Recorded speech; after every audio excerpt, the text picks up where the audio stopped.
Hello parents, have a look at the beautiful campus of Gyankriti. It is missing our kids very much. Wish we were able to conduct classes at this campus. But now that we are not able to organize the classes in the campus, we have decided to go for the third phase of the online classes. We have tried to include many learnings from our phase 1 and phase 2 of the online classes. Here I would like to show you the setup which we have created for taking the online classes.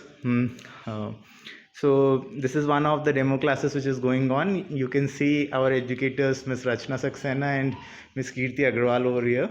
So they are trying to take a class. Let's see how it actually works. So first, here the teacher is working on her laptop. So from here she will present the Zoom screen to the children, which they will be able to see on their laptop. But in the phase 1 of the online classes, there was one particular problem that whenever we were presenting anything on Zoom, it was very difficult for the teachers to see the faces of the student. So what we have done now is that we have arranged a dual monitor kind of setup in which the we Zoom window is shifted to the second monitor on a much larger screen. So now the assistant teacher will have a look at all the students to understand whether they are able to understand anything or not, or if they are raising hands or facing any problems.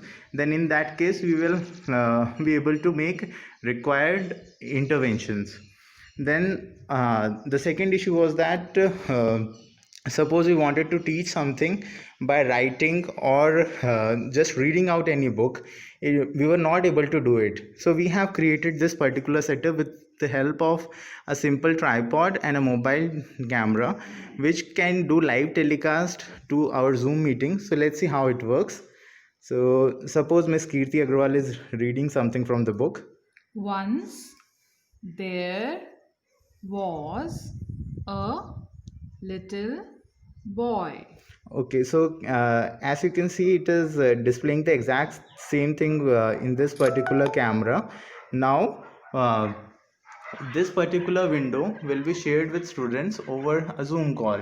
So whenever the teacher is like moving her pencil over any book or writing something in her notebook, the students will be able to see directly in their Zoom meetings. So I hope this setups will improvise our online classes a lot, and we will be able to do many more productive activities because of the same. These in this video we have shown mainly the hardware setup at Gyankriti. Now when we actually go for live classes from 24th of August, in the first session we will show what online teaching tools we are going to use to make our classes more interactive. Thanks for watching this video.